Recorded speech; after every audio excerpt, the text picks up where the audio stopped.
Fletcher. I'm Associate Dean of the School of Ocean and Earth Science and Technology at the University of Hawaii at Manoa. Hawaii is a very, very special location. We are a group of islands that located in the most remote location on the planet. There's an amazingly thoughtful and scientifically based, yet spiritually oriented culture that has occupied these islands for many centuries. Today we're in a period of major transition where Western culture and traditional culture are finding ways to interact and to together adapt and mitigate the problems related to global warming.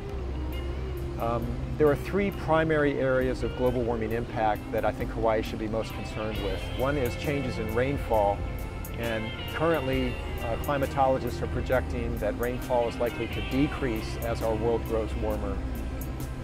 A second important area is increasing warmth of the air. As the air grows hotter, we tend to turn more towards air conditioning.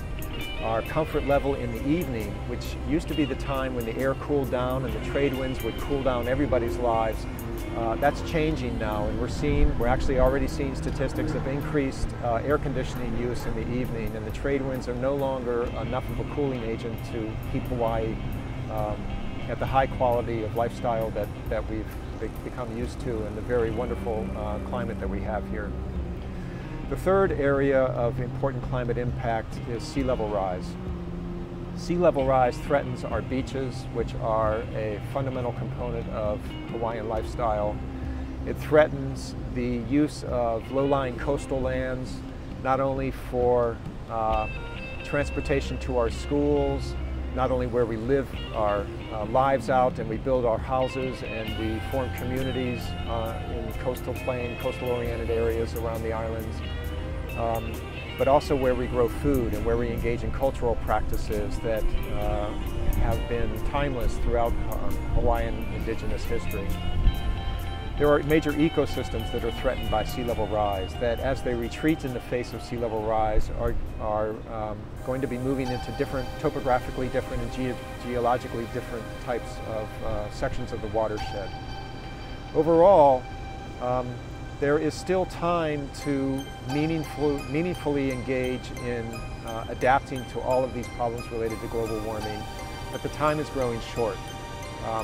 We can't adapt to these problems without folding the budgets for adaptation into our annual planning for economic expenditure.